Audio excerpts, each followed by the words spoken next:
Well, I'd like to welcome back Dan Oweiler today from Sterling Financial Advisors. Nice bow tie. Thank you very much. This is a real one.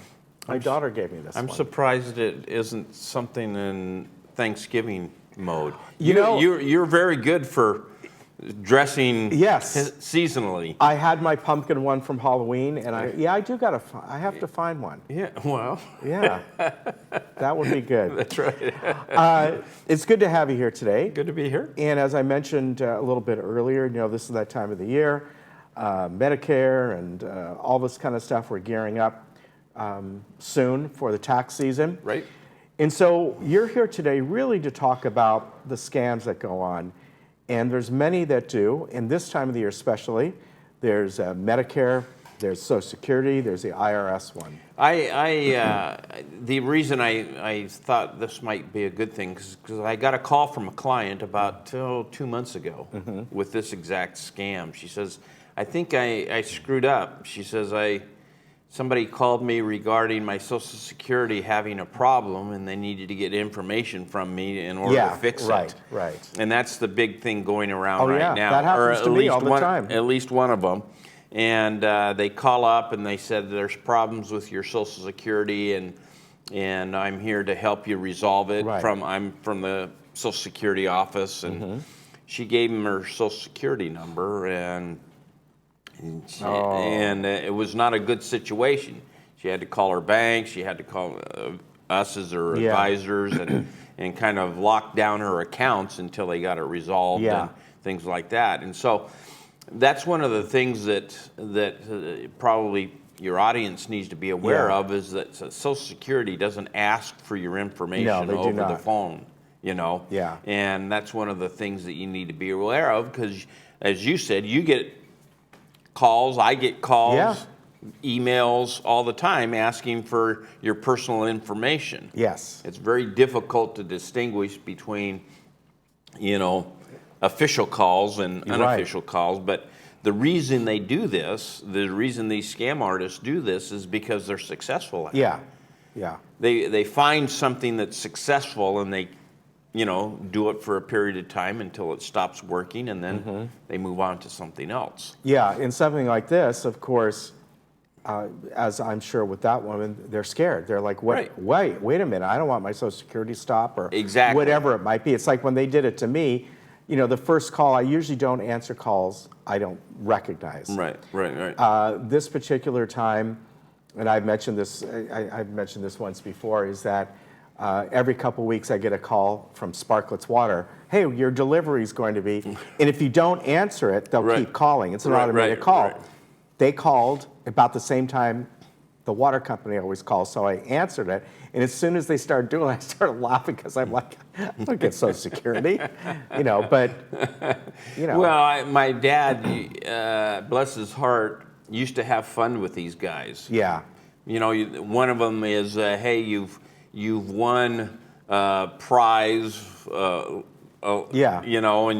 if you just give us your information, or you send us $50 to get it, process it, we'll get the prize to you. He used to just sit on the phone with them and talk, because the longer you talk to them, the less time they have to scam somebody else, and he would. At the end of the day, they probably ended up hanging up on him, because he was taking so much of their time, knowing that, hey, if I can do this, and so. But the scam things is the reason they target seniors, and because they're afraid, like you said, they don't want to lose their Social Security, and so one of the things that we talk about is don't ever give out your information over the phone. Right. Unless it's somebody, you're into the bank or something, something like that. And so that one in particular, they'll call up and they'll say, you've got problems with your Social Security. We need to resolve it. Can you verify your Social Security number? Yeah. And if you give them that's the first, okay, what's your birth date and things like that. They want all that information to sell it on the black market, or go into your accounts, or do whatever. Right. And so I think your listeners just need to be aware of that's going around. And the other one too is the IRS scam calls. you owe us back taxes, whatever it might be, or, they ask for the exact same information. Exactly. Yeah. And we want to resolve this for you. And if you send us $200, that will take care of the interest and everything, and it'll go away. Yeah. Well, the reason they do that is because people send them the $200. Yeah. And so it's unfortunate that, the internet is great, but Right. it also causes a lot of, criminals are always going to find ingenious ways to bilk us out of money. Yeah, and they will. And so you just need to be aware of that. And I thought, when I got this call from my client, they needed to be aware of that. And I had another client that his sister got involved with a scam artist. I think they were in Jamaica, actually. And, we've got this money for you. We just need to get some, $2,000. They call a week later. Well, everything's going forward. We need another $1,000. She ended up sending $50,000 to these people. Oh, wow. Because she was disabled and wanted to get the money and Yeah. everything. And it ended up bilking her out of $50,000. Wow, that's sad. Yeah, it's unfortunate that when they're living alone and they don't have anybody to talk to about it, and Yeah. they think that they've run into this inheritance or whatever it is, that they're going to have Yeah. all this money. So I'm Wow. just here as a kind of a warning that be aware when you're getting phone calls that you don't know. Right. Okay.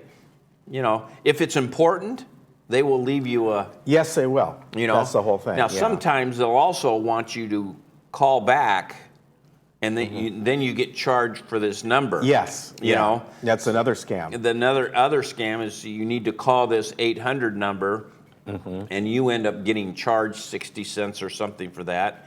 Well, if you multiply 60 cents times, Yeah. 200,000 or 300,000 people, that's Right. a lot of money. Yeah.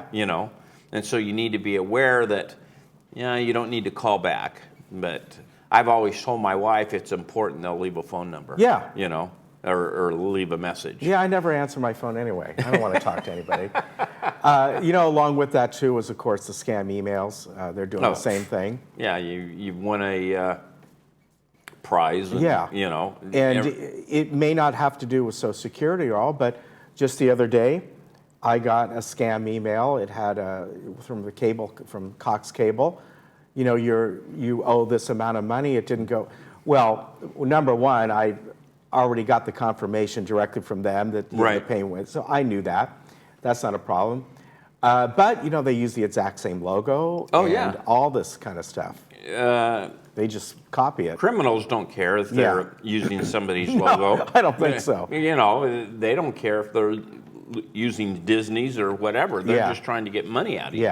Yeah. So we just, we're just kind of giving a warning out there to be diligent in those things and just be aware. Now, this time of the year, of course, as we said, tax season is unfortunately coming up.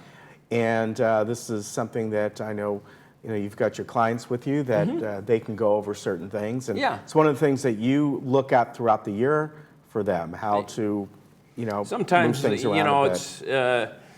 it's, there's two ways to reduce taxes. Reduce your income, which people don't like to do. Right. Or increase your deductions. Right. Okay. And or invest in muni bonds. That's obviously reducing your taxable income. Right.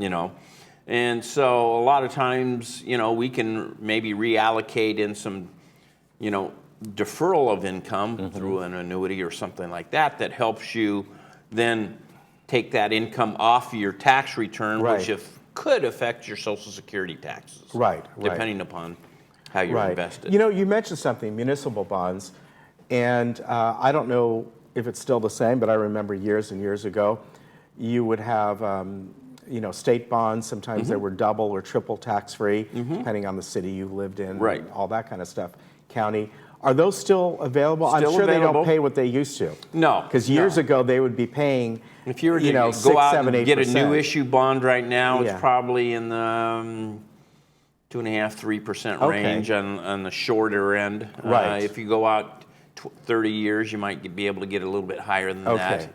But again, you kind of have to do a comparison of a taxable return versus a tax-free return, which one works better for you. Sometimes you can get a better taxable return and then still have more money after tax than you can on a tax-free return. So right. those are some things that we look at as we go forward, and sometimes we can, sometimes we can't. But you know, it doesn't hurt if you. I've got clients that are coming in today that have a fairly large portfolio sitting in cash, not earning a whole lot, but they're concerned about paying a lot in taxes. Well, we're going to probably set up a laddered muni bond program for them, and so. Okay.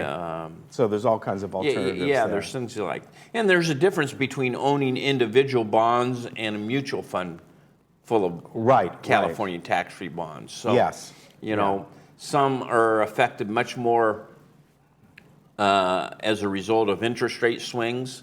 Muni bond funds seem to be a little bit more volatile than single issue bonds, but you know, it's not right or wrong.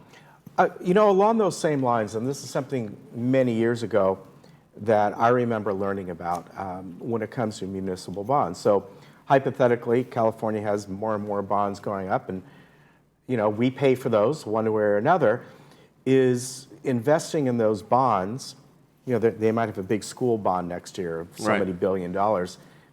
If you buy into those bonds, in a way, are you kind of offsetting that eventual tax you're going to have to pay on those? Do you understand what I'm saying? I'm not sure I do. Well, for instance, I remember years ago, if you invest in state bonds, it's a way to, again, we as taxpayers end up paying for those bonds because they're a debt that the state has to pay. Well, so maybe you're offsetting by investing in those bonds. Yeah, there's two types of bonds: general obligation bonds and revenue bonds. Right. So a revenue bond is like they're going to fund a toll road through a municipal bond, and the revenue from that toll road is what pays the interest. Right.